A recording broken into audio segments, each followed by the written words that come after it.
Hey, Teddy Slugger here, and we are ready to lock you in to get another W in fantasy football for week 2. This week, we will be looking at some underperformers from week 1 and some dudes that had high volume in week 1 that we think will be sustainable again in week 2. So let's lock in and get another dub. Now, before we get into these four players I'm going to talk about this week, I want to give everyone a PSA about week 1 in fantasy football, especially since the NFL has gotten rid of that fourth preseason game. There is no reason to overreact about any player performances from week 1, as week 1, how I see it and try to explain it to people in my circle, is basically the first preseason game for starters. This is the week where teams are looking at how to adjust the offense, how the offense is going to work against other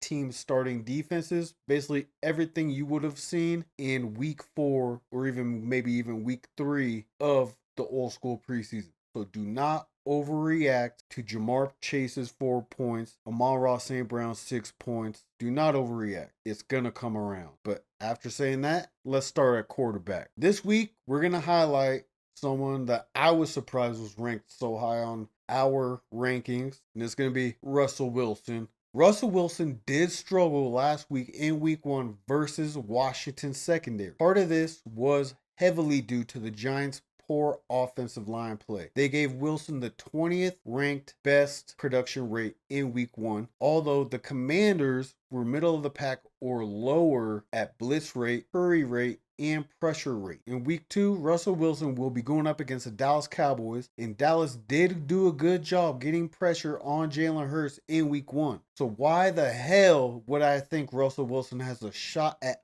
all against the Dallas defense? Well, Dallas played 100% zone coverage in week 1, where in 2024, Russell Wilson had the 7th best QBR quarterback rating versus zone defense. There was also some other good things to look at from week 1 on the Giants offense, such as Giants receivers ranking 11th in separation versus a good Washington secondary, and now they get to face a Dallas secondary that we at Find the Juice have ranked in the bottom third of all the NFL. Russ also shows no fear of running out of the pocket, which we just saw Jalen Hurts carve up this Cowboys defense with his 14 carries for 62 yards and 2 touchdowns in week 1. The Giants should once again be in a negative game script, which means more pass attempts from Russ. Russ put up 39 pass attempts in week 1. We're hoping for the same, if not more, running opportunities in week 2. And just so you know, Russell Wilson does have a career average 18.47 fantasy points against the Dallas Cowboys. Now let's get into a receiver who was pretty disappointing in week 1, and that's Ladd McConkey.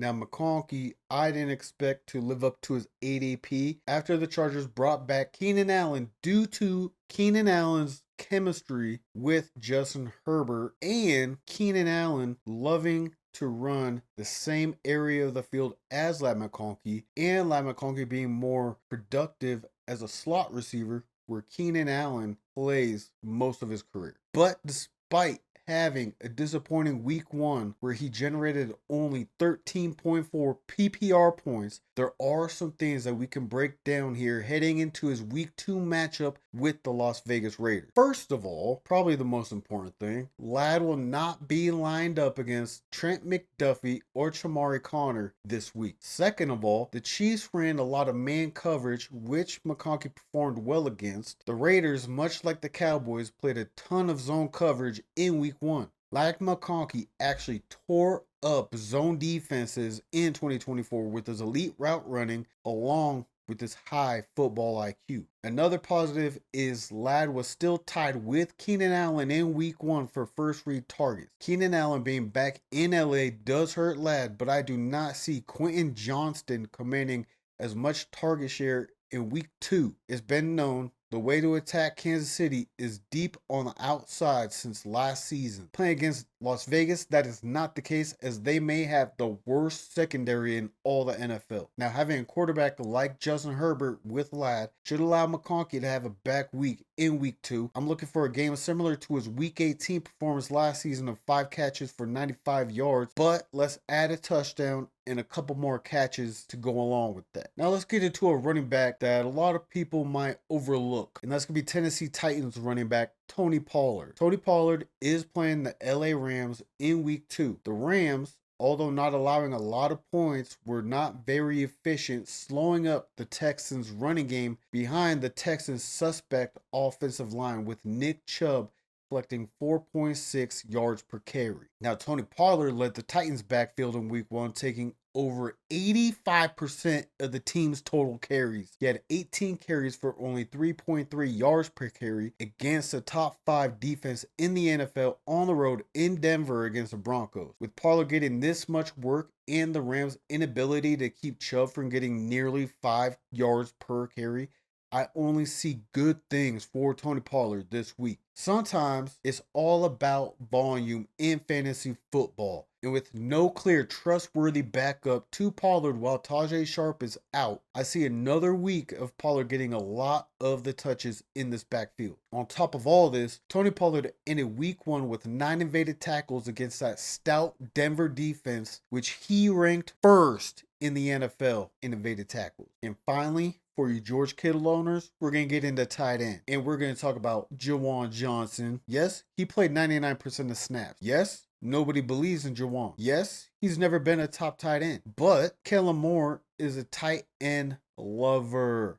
Pause. In 2022, Dalton Schultz on the Dallas Cowboys was second in receptions to go along with 5 touchdowns. In 2023, Gerald Everett finished the season second in receptions on the Chargers. Last season, while in Philadelphia, when healthy, Dallas Goedert averaged over 10 fantasy points per game. If he were able to play every game last season, that would have put him 8th among tight ends, just above Sam Laporta. Is Juwan a rest of the season guy? No. I believe when Taysom Hill returns from injury, the brilliant offensive mind of Kellen Moore will put him to work like we never seen before. But for week 2, hammer Juwan Johnson. The 49ers do have some good coverage linebackers and safeties, but once again, we're looking at the volume here. If you lost George Kittle in week 1, I do not think it hurts to roll the dice on some Juwan Johnson, especially with a coach who historically likes to have his tight ends be targeted